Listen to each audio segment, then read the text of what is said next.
Unfortunately, Colombia is out of the World Cup. And I'll be honest, today I felt Colombian. I told you my best friend's Colombian. I was totally rooting for Colombia. Yo soy colombiano, Unfortunately, the story ends here, man. And I look at this game, and if you told me both teams deserve to lose today, I wouldn't argue that point. You'd have a very strong argument because I think both of these teams played way too safe and way too cowardly, especially for the first 90 minutes. Right? Eventually extra time comes around and they really start to push, but you think about the first 90 minutes where, your legs are actually under you and, you have the lungs and all that. You can end the game in 90 minutes, and for me, neither of these teams created a big chance in the 90, and thus we're going to extra time with basically a stalemate game where it felt like neither of these teams had really been dangerous. I think of the most dangerous moments of the game for either team, and I can't really think too much. Like, there's just a bunch of half chances, right? There was never a clear cut opportunity for either team. And I think that's just down to the fact that they played too safe, and down to the fact that they played not to lose. And I think nothing makes me more annoyed in football than seeing a team play not to lose, because you always end up losing. Now unfortunately, both of these teams couldn't lose tonight, but you always end up losing. And I think football has taught us, especially modern football. They've always taught us you have to be the protagonist. You have to go out and get it. And unfortunately for Colombia, I think they should have done that earlier, because when I look at what happened in extra time where they were able to create big chances, I'm looking at one, Campas, by the way, we'll get to him. But they were able to create these chances. And sure, you can argue that the stamina helped them, because Switzerland got tired. But, both teams are playing the same amount of minutes. So there's that.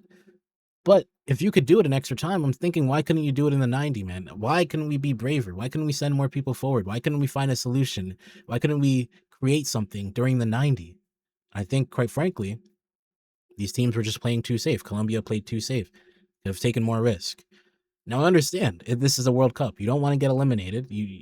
This is the fate of football in your country. Sometimes it feels like the entire population of your country is on your shoulders. But man, I look at the Colombia that I've been watching so far in this tournament, and I look at the Colombia I saw for the first 90 tonight, and it wasn't really quite the same. It wasn't the same gung ho Colombia. It wasn't the same, Colombia that's so fun to watch. That'll push the pace. That'll really give it to the opposing team. It wasn't the Colombia versus Portugal or Congo. This was a little bit of a muted Colombia, in my opinion. Now, that being said, Switzerland deserves the same sort of treatment, right? Switzerland offered basically nothing. And, No Monzambi was huge because he's obviously such a key offensive factor to this side. And I don't know if he'll be back for their next game versus Argentina, but if he's not, I mean, that game bodes terrible for them. However, both of these teams just offered very little in the first 90. And I think for me, that's just not good football from either of them. Now we get to extra time. And, I've said it before and I'll say it again, right? I said it during my review of Colombia versus Ghana. I said this Colombian side can absolutely create multiple big chances against any team in the world. Of that, I am convinced. However, when it comes to the tougher teams, tougher than Ghana, you're going to have to be more clinical because it is these margins that will cost you. And I say this all the time. Convert your chances or they'll convert you into a loser.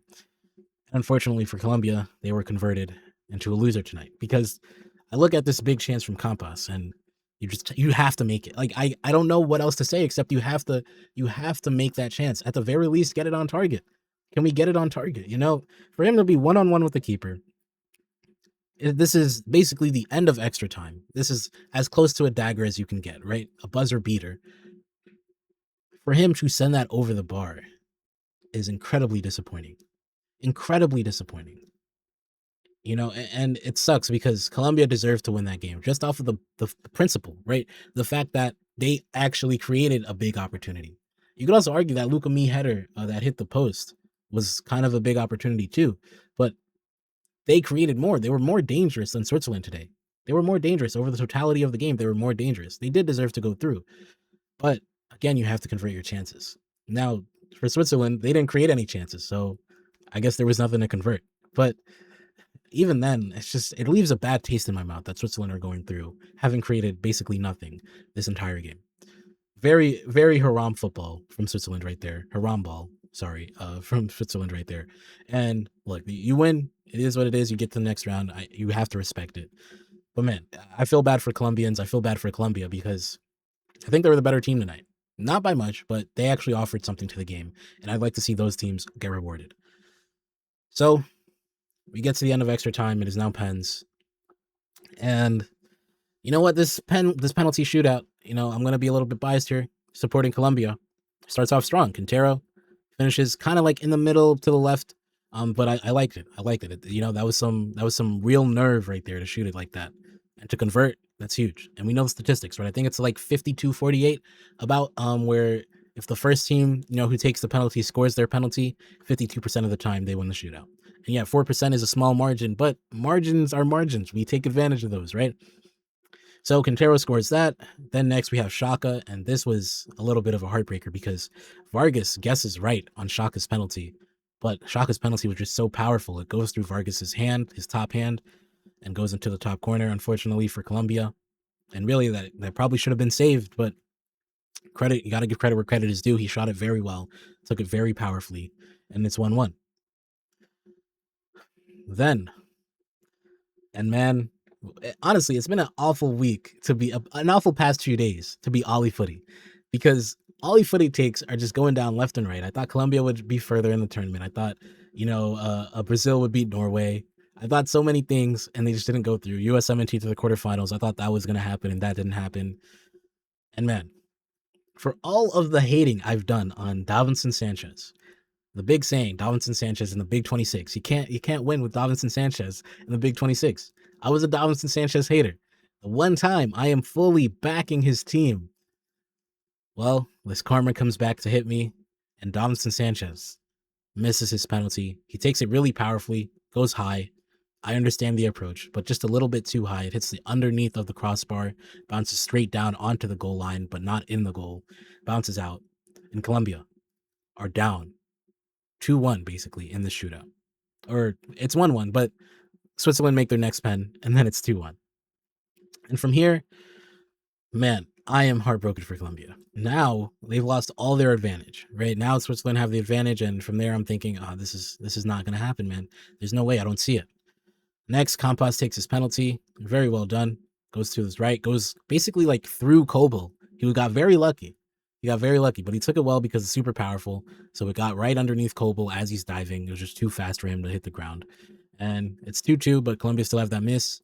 And then I believe Akanji comes up. Yep. And Akanji comes up and misses his penalty. Does his best Gabriel or Jonathan Tah impression. And all of a sudden, my hope is back for Colombia. I'm so pumped. I'm thinking, all right, especially when you consider the Colombian fan support, they are booing every Switzerland player. It looks like an away game for Switzerland. It was huge, man. Huge for Colombia to be back on even terms. And then a certain Cucho Hernandez steps up to the spot. And his penalty gets saved. And for me, there's like one of my pet peeves in football is strikers not making their penalty. And look, it was a good save by Kobo. But it's like, man, your striker not making your penalty, that should always be a gimme, it feels like. They can place the ball where they need to place it. It should be always perfect almost. Unfortunately for Colombia, that was not the case. Cucho Hernandez's penalty gets saved. And then from there, one Itten. Wow, what a decision. He goes straight down the middle. And for me, that was the smartest decision of this penalty shootout because I wouldn't have expected it. And I'm sure if I wasn't expecting it, Vargas wasn't expecting it. I mean, that was just incredibly smart. And the gall to do that, the nerve to do that, more play to him, more power to him, because that was quite the penalty and gets his team up. And now, Colombia have to make their next penalty to survive. Of course, only Lucho Diaz should step up for that.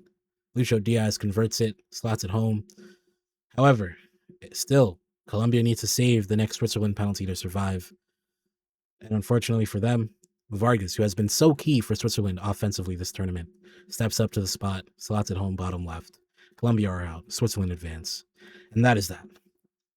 And so now we look at Colombia's tournament and we look at the future for them. And look, again, we can talk about taking more risk in this game, but I think Colombia still had a great tournament. Even with this game being a little bit more muted, I think they ended anticlimactically. Obviously, ending on a loss is going to be anticlimactic, but in the way they played this game, especially in the first 90, a little anticlimactic for me. But we also look at the, topping their group. That's huge, right? For them to top their group is huge. Get a win versus Ghana. Unfortunately, go out in the round of 16 sucks, but it's still been a good tournament for Colombia. I think Colombians can be proud of their team, should be proud of their team, because this was a very, very good Colombian side. On the other hand, we look at the future, and that's probably it for James Rodriguez. Maybe for some older guys, Lucho Diaz isn't necessarily getting any younger. Maybe he's got another World Cup in him, but he probably won't be the same level. So we're looking at the young Colombian talent to step up, to really take the reins. Gustavo Puerta. I'm very excited to see what becomes of him. There's one person in particular who didn't make this tournament, who I hope makes the next tournament and gets his career back on track, gets his act together, and that is when John Duran. Because 2 years ago, John Duran should have been the next big thing for Colombia. Should have been the one starting this game, holding the mantle, for Colombia, carrying this offensive trio with the likes of Luis Diaz. Unfortunately, his career just gets derailed. Saudi, Turkey, and I think now he's in Russia. And it just, hopefully, he can find his way back, man. I really hope so, because he's got potential, but it's going to take a lot, man. He's going to have to find the right situation for him. But I think if Colombia can unlock John Duran, they'll make it further in these tournaments with ease. I'm positive. Unfortunately, James Rodriguez won't be there, but I think Colombia is all right in that midfield regardless.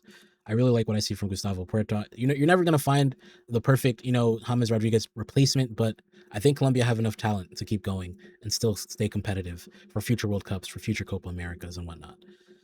Now, for Switzerland, you have Argentina. Look, I'm going to be honest, Switzerland are going to get pumped.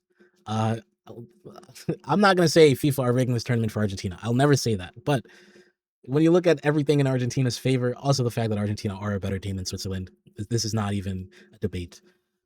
I just don't see a way Switzerland win that. However, for Switzerland to make the quarterfinals of the World Cup is huge. I don't think I recall them making it this far ever, maybe. So this is huge for Switzerland, for Swiss football. Obviously, Switzerland, super small country, definitely one of the forgotten countries in the West. Always one of those around but never really there, never really contending. Always round of 16 was their cap. But for Switzerland to make it this far, credit to them because it's not easy. However, Argentina's packing that up. I gotta be honest. Look, man, this game was honestly not that entertaining as well. And I also, put that against Colombia because they've been such a team. They've been such a fun to watch team. But unfortunately, it ends here. And yeah, Switzerland 0, Colombia 0, but Switzerland win 4-3 on pens. And that is the end of the road for Colombia. Well, that being said, thank you guys for watching. Make sure you follow, like, and subscribe. We're on the road to 3K. Until next time, it's been your boy, Ali Footy. We out.